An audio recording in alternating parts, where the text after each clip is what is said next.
আজ গুলশান একে অবস্থিত লুমিনাস গ্রুপের মার্কেটিং অফিসে এক বিশেষ প্রশিক্ষণ কর্মসূচি অনুষ্ঠিত হয়েছে।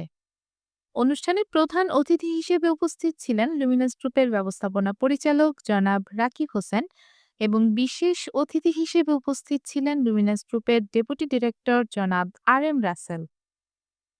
প্রশিক্ষক রুবাইয়া খানম এই অনুষ্ঠানে কৃষি পণ্যের বিপণন ও নতুন উদ্যোক্তা তৈরির কৌশল নিয়ে বিস্তারিত ধারণা দেন। তিনি কৃষিভিত্তিক ব্যবসা সম্প্রসারণ ও আধুনিক বিপণন কৌশল সম্পর্কে বাস্তবসম্মত পরামর্শ প্রদান করেন।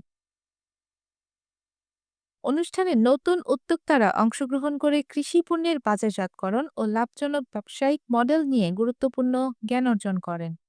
লুমিনাস গ্রুপের পক্ষ থেকে বলা হয়, ভবিষ্যতেও এমন উদ্ভাবনী প্রশিক্ষণের মাধ্যমে উদ্যোক্তা উন্নয়নে তারা কাজ করে যাবে।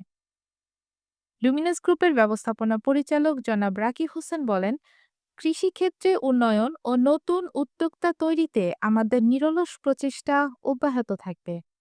আমরা চাই দেশের তরুণরা আধুনিক কৃষি ও ব্যবসায় এগিয়ে আসুক এবং স্বাবলম্বী হোক।